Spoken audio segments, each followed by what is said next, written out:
What's going on, people? Hope y'all doing fantastic. In this video, I'm going to talk about building a lowrider hopper.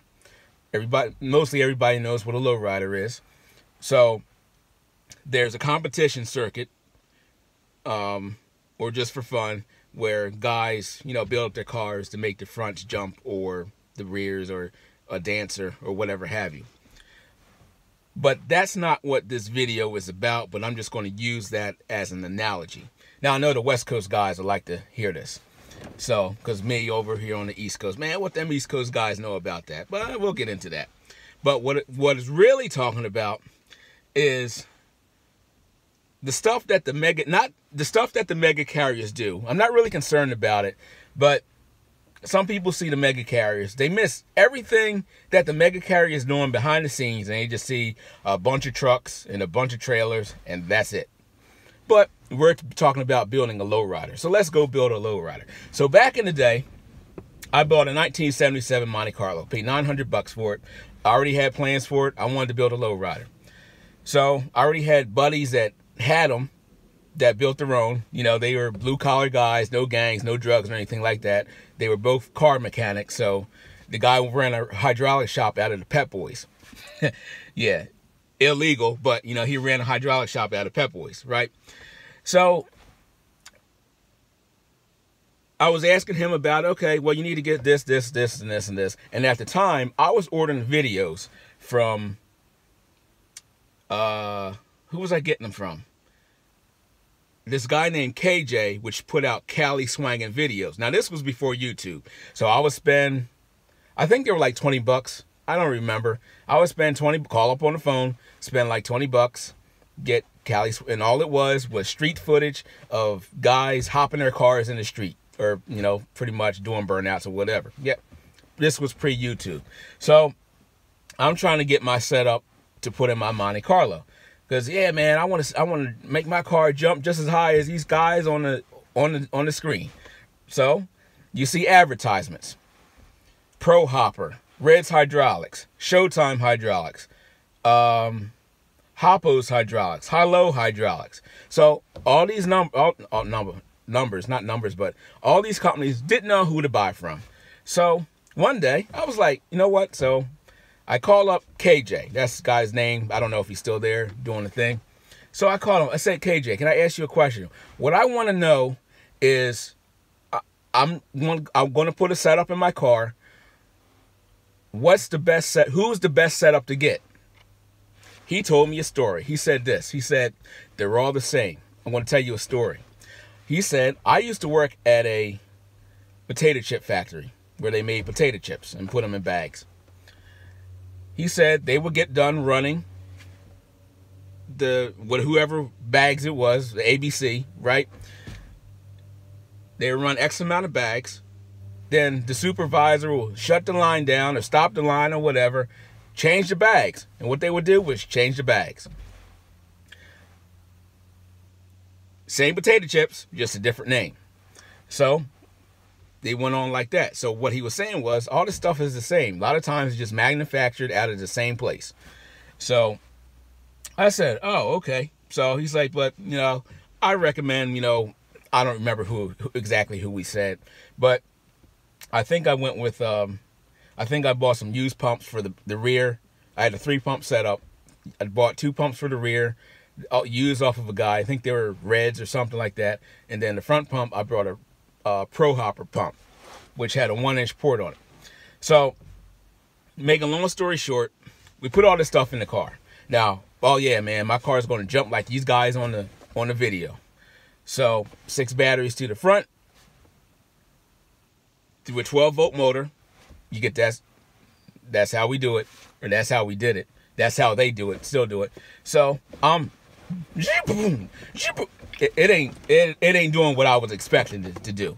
So I'm like, what's going on, man? They said competition. I bought a competition pump, man. I got the springs. I got everything they did. The recipe they gave me for a competition setup. They weren't really doing nothing. It was all right for the street, but man, I wanted to be the top dog with the single pump to the front. Now that means you got double pump to the front and single pump to the front. Guys that with the single pump have to work harder to do the same thing guys with the double pump to the front can do.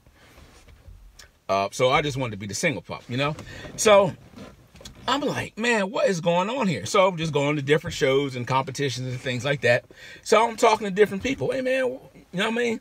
What kind of setup you running and stuff like that? Right? Oh, yeah, I'm going to run X and Y, Z pump and running 6 batteries to the front, 7 batteries, 8 batteries, 9, 10 batteries, whatever, right? So I'm like, okay. So then I started to look around and started to really listen to what's going on. And I come to find out there are some things that I just didn't do. Like, for instance, you gotta, well, I think I ran during the competition.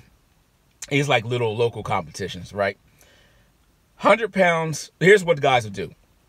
100 pounds of nitrogen in your front tires, and then nitrogen in your rear tires. More than probably, I think it was like 60 pounds in the rear and maybe like 100 pounds of nitrogen in the front.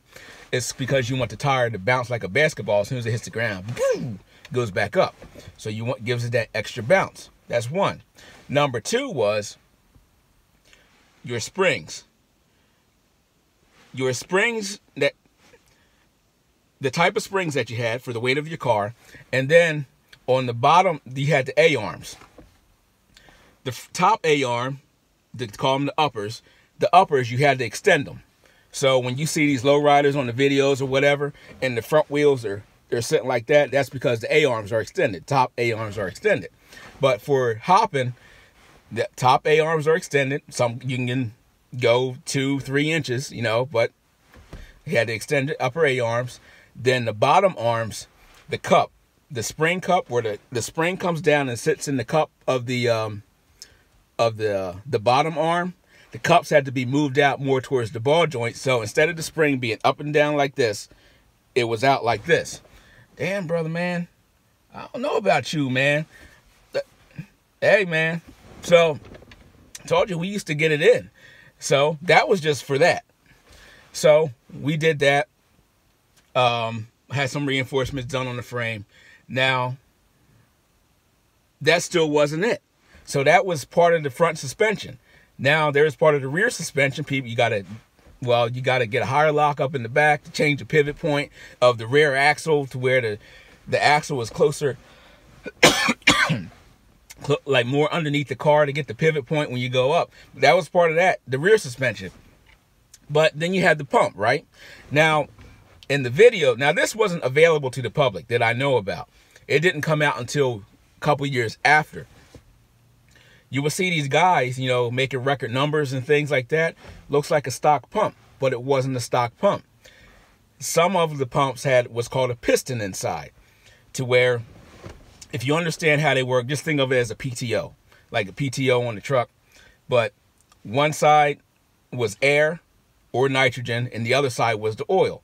So in the lowrider, scenario, you put nitrogen on the air side, which was real hard. You put like 200 pounds in there. So on the oil side, it just works like a regular pump. So when the pressure comes down, to make the oil go back into the pump, so you get that rebound, well, it will hit up against that piston, which has that 200 pounds of nitrogen behind it, and it will go back and push the oil back out to the front. We didn't know about this.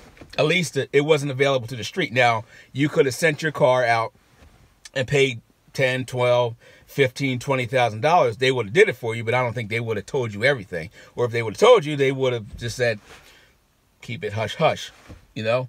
So, tricks of the trade, right? So, now when it comes to these mega carriers, right? Now, I did this. I bought a piston pump, and a lot of things I did. So, I think the most I hit was 30. It was either 34 or 36 inches with this big-ass 77 Monte Carlo, which was good, man. I was happy with that. I could have done some other things and got it up higher, but, you know, it was a street car. I like driving it, so that was that. But, brother, man, what does this have to do with mega carriers? On the outside, everything just looks cut and dry. We're going to lease some trucks. We're just going to pull some freight. You're going to make a lot of money. But there's stuff going on behind the scenes that you don't see, that they do. That's all for this video. We'll see you in the next one.